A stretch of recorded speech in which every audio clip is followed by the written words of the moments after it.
Enzo Recto, kalaban ang katiwalian at kasinungalingan, kakampi sa katotohanan at kabutihan. Pinapa sa Diyos ko na lang lahat. What will happen to me? Bahala na si Lord.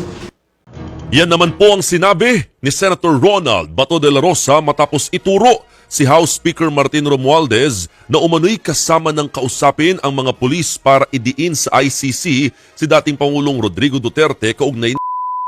Nalaman daw ni De La Rosa mula sa isang mapagkakatiwalaang source na kasama nga si Romualdez sa kumumbinsing sa ilang pulis para gumawa ng executive affidavit laban sa kanya at sa dating Pangulo. Kabilang daw sa mga tinangkang kumbinsihin ng kapwa niya suspect sa ICC gaya ni dating PNP Chief Oscar Albayalde. Hindi naman daw direktang nakipag-usap si Romualdez sa mga pulis pero nandun siya nung ipatawag ang mga ito. Kasama raw ng House Speaker sina Congressman Zaldico, National Intelligence Coordinating Agency Director Reynaldo or General Ricardo De Leon at dating Senador Antonio Trillanes.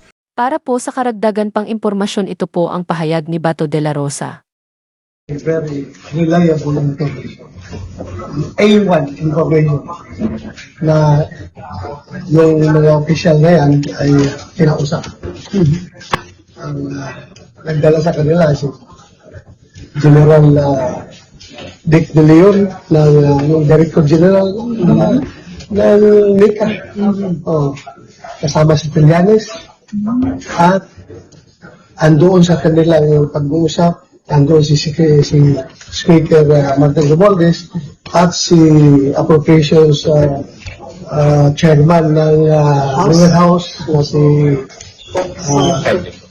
ako bigong partilis na si Congressman Zaldico in those different instances.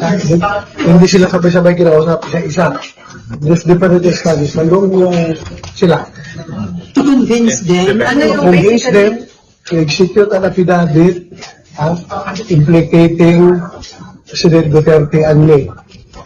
today. To the ICC. Sir, sino-sino itong mga kinausap? Could you not kindly name them, sir? Sino-sino yung mga kinausap? Nasa warrant, ayun, wala sa warrant na.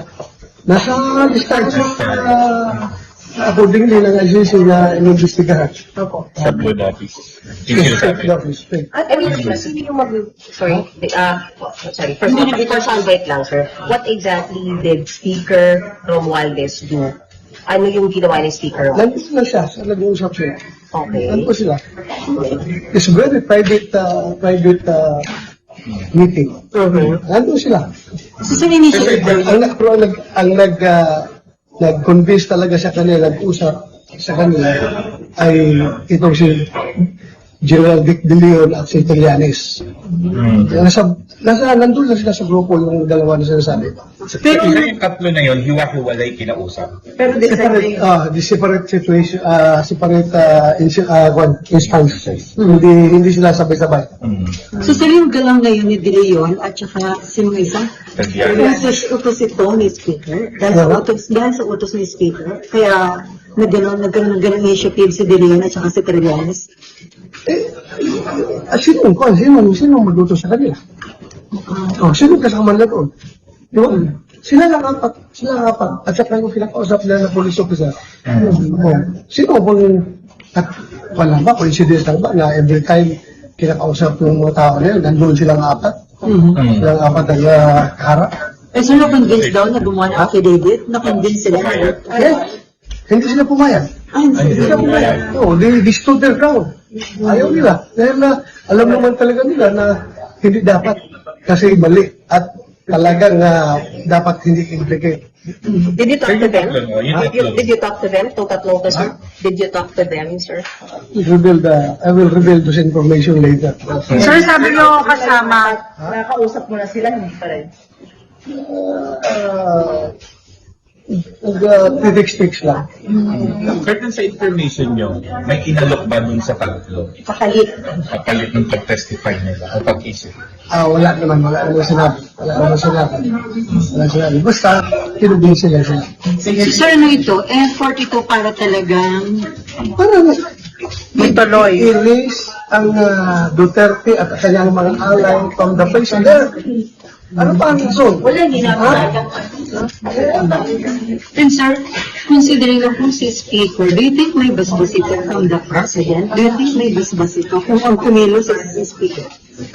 Mahirap mag-speculate dahil iba yung sinasabi ng Presidente, pero iba yung ginagawa ng kanyang mga tao na kapalibot sa kanya. Di ba? Contradicting. Very contradicting. I don't know. If we talk about asan mo ka? Saan ka? Okay. Sir, how are you reacting to this? Sinasabi mo nga mukhang iba yung ginagawa. Sinasabi ng Pangulo, mas nag-iingat ka ba? Anong ginagawa mo ngayon, sir? Ako, pinapasa Diyos ko na lang lahat. What will happen to me? Bahala na si Lord. Sir, Are you concerned po? Are you concerned personally? Personally, I am not concerned because I know na wala talagang jurisdiction ng ICC sa atin dito. Yung kanilang prosecutor humingi ng authorization. Inalmahan naman ito ni ako Bicol Part List Representative Saldico. Aniya hindi totoo ang aligasyon ni Bato laban sa kanila ni House Speaker Romualdez. Saad pa nito, hindi pa niya daw nakikilala personal itong sina Albayalde, Leonardo at Mata na kasama sa mga suspect ng ICC. Sinigundahan naman ito ng NECA Director na si Dick De Leon. Saad niya hindi totoo ang paratang ni Bato na kinumbinsi nila itong sina Albayalde, Leonardo at Mata para tumistigo laban kina Bato at Duterte sa ICC. Para po sa karagdagan pang impormasyon, panoorin po natin itong balita. Pinabulaanan ni na Congressman Elizalde Co at isang mataas na intelligence official ang aligasyon sa kanila ni Senator Ronald De La Rosa. Di raw totoong kinausap nila sina House Speaker Martin Romualdez at ilang dating opisyal ng PNP para idiin ang senador at si dating Pangulong Duterte sa ICC. Nasa frontline ng balitang yan, si Marian Enriquez.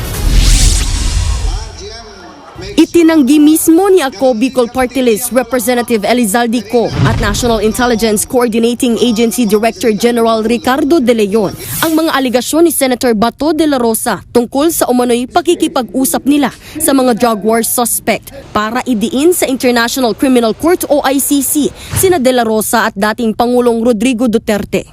Ayon kay Congressman Co, ilang buwan nang nakaraan nang magpunta siya sa townhouse ni House Speaker Martin Romualdez. Naabutan niya roon si dating CIDG Chief Major General Romeo Karamat Jr. na isa sa mga drug suspect ng ICC. Narinig daw ni Co na sinabi ni Karamat na handa siyang isiwalat ang lahat ng kanyang nalalaman tungkol sa extrajudicial killings sa kondisyong itatalaga siyang PNP chief, pero tinanggihan daw yan ni Romualdez. Nanindigan daw ang House Speaker na nakabase sa tiwala at kumpiyansa ng Pangulo ang mga itinatalagang tao sa pamahalaan. At hindi rin daw mag-e-endorso si Romualdez ng may kapalit. Dagdag pa ni Kong walang kahit anong nabanggit noon tungkol sa pagtestigo laban kanino man sa ICC. Giit pa ni Ko, hindi pa niya kailanman nakita sina dating PNP Chief Oscar Albayalde, NAPOLCOM Commissioner Edelberto Leonardo at dating PNP Chief Intelligence Eleazar Mata na pawang mga suspect din sa drug war.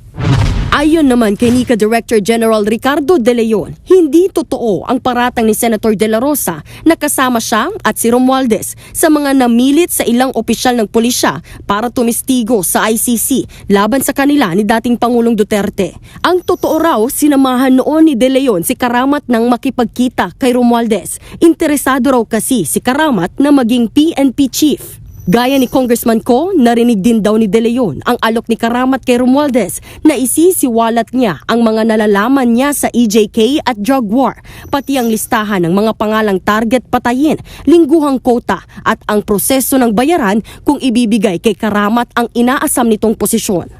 Pero nilinaw umano ni Romualdez na nasa kapangyarihan at pagtitiwala ng Pangulo kung sino ang itatalaga at wala raw impluwensya sa ganitong desisyon ang House Speaker.